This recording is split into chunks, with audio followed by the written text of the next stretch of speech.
ವಿಶ್ವ ಪರಿಸರ ದಿನಾಚರಣೆಯ ಅಂಗವಾಗಿ ನಂಜನಗೂಡಿನಲ್ಲಿ ತಾಲೂಕು ಆಡಳಿತ ವತಿಯಿಂದ ಗಿಡಗಳನ್ನು ನೆಡುವ ಕಾರ್ಯಕ್ರಮವನ್ನು ಸಾಮಾಜಿಕ ಅರಣ್ಯ ವಲಯ ಹಾಗೂ ತಾಲೂಕು ಆಡಳಿತದ ವತಿಯಿಂದ ಹಮ್ಮಿಕೊಳ್ಳಲಾಗಿತ್ತು. ತಾಲೂಕಿನ ಹರತಲೆ ಗ್ರಾಮದ ಕೆರೆಯ ಸುತ್ತಮುತ್ತ ಹಾಗೂ ನಂಜನಗೂಡು ಪಟ್ಟಣದ ತಾಲೂಕು ಆಡಳಿತ ಭವನದ ಮುಂದೆ 1000ಕ್ಕೂ ಹೆಚ್ಚು ಗಿಡಗಳನ್ನು ನೆಡುವ ಕಾರ್ಯಕ್ರಮಕ್ಕೆ ತಹಶೀಲ್ದಾರ್ ಶಿವಕುಮಾರ್ ಕಾಸನೂರು ಚಾಲನೆ ನೀಡಿದರು. ಕೆರೆಯ ಅಂಚಿನ ಸುತ್ತಮುತ್ತ ಸರ್ಕಾರಿ ಗೋಮಾಳದಲ್ಲಿ ತಹಶೀಲ್ದಾರ್ ಶಿವಕುಮಾರ್ ಕಾಸನೂರು ಹಾಗೂ ಉಪವಲಯ ಅರಣ್ಯಾಧಿಕಾರಿ ದಯಾನಂದ್ ಗಿಡಗಳನ್ನು ನೆಟ್ಟು ನೀರೆರೆದರು. ಇದಕ್ಕೆ ರಾಜ್ಯ ರೈತ ಮುಖಂಡ ಬೊಕ್ಕಳ್ಳಿ ನಂಜುಂಡಸ್ವಾಮಿ ಸೇರಿದಂತೆ ಸ್ಥಳೀಯ ರೈತ ಮುಖಂಡರು ಹಾಗೂ ಕಂದಾಯ ಮತ್ತು ಅರಣ್ಯ ಇಲಾಖೆ ಸಿಬ್ಬಂದಿಗಳು ಸಾಥ್ ನೀಡಿದರು. ಇದೇ ಸಂದರ್ಭ ಕಂದಾಯ ಇಲಾಖೆ ಅಧಿಕಾರಿಗಳು ಸೇರಿದಂತೆ ಸಾರ್ವಜನಿಕರಿಗೆ ವಿವಿಧ ಬಗೆಯ ಸಸಿಗಳನ್ನು ತಹಶೀಲ್ದಾರ್ ಅವರು ವಿತರಣೆ ಮಾಡಿದರು.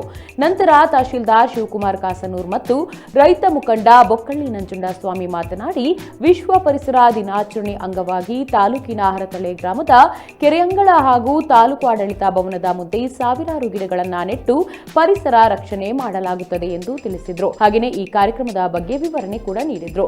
ಇನ್ನು ಈ ಕಾರ್ಯಕ್ರಮದಲ್ಲಿ ಕಸಬಾ ಹೋಬಳಿ ಆರ್ಐ ಹರಿ ಸೇರಿದಂತೆ ಎಲ್ಲಾ ಗ್ರಾಮಾಲಿಕಿಗರು, ಉಪವಲಯ ಅರಣ್ಯಾಧಿಕಾರಿ ದಯಾನಂದ್, ಗಸ್ತು ಅರಣ್ಯ ಪಾಲಕರಾದ ಮಂಜುನಾಥ್, ಮಹಾದೇವ್, ರೈತ ಮುಖಂಡ ವಸಂತ ಕುಮಾರಿ, ನಗರಸಭಾ ಸದಸ್ಯ ಶ್ರೀಕಂಠಸ್ವಾಮಿ ಸೇರಿದಂತೆ ಮತ್ತಿತರರು ಉಪಸ್ಥಿತರಿದ್ದರು.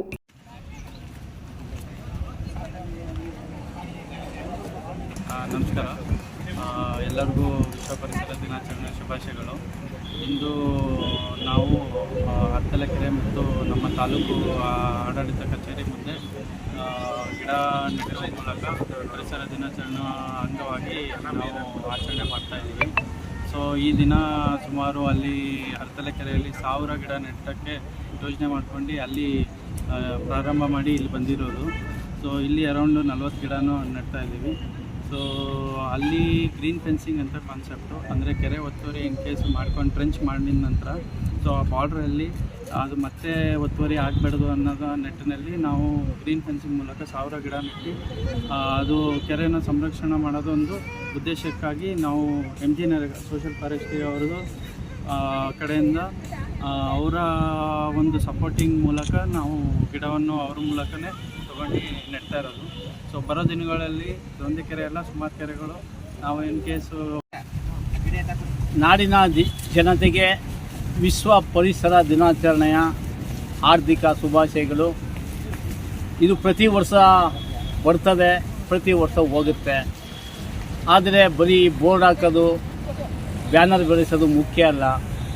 ಏನು ಪರಿಸರದಿಂದ ಲಾಭ ಆಗ್ತದೆ, ನಷ್ಟ ಆಗುತ್ತೆ ಅನ್ನೋದಕ್ಕೆ ಈ ವರ್ಷ ಸತತವಾಗಿ 6 ತಿಂಗಳಿಂದ ನಮ್ಮ ದೇಶದಲ್ಲಿ ಬರಗಾಲ, ಕುಡಿಯೋದಕ್ಕೆ ನೀರು ಇಲ್ಲದೇ ಆವರಿಸಿತ್ತು. ಅಂತರ್ಜಲ ಬತ್ತೋಗಿದ್ದು, ಬೋರ್ವೆಲ್ಗಳು, ಬಾವಿಗಳು, ನದಿ ಮೂಲಗಳು ಮತ್ತು ಡ್ಯಾಮ್ಗಳು ಸಹ ಬತ್ತೋಗಿ ರೈತರಿಗೆ ಈ ಸತಿ ಒಂದು ನಮ್ಮ ಹುಲ್ನಳ್ಳಿ ರಾಮಪುರ 16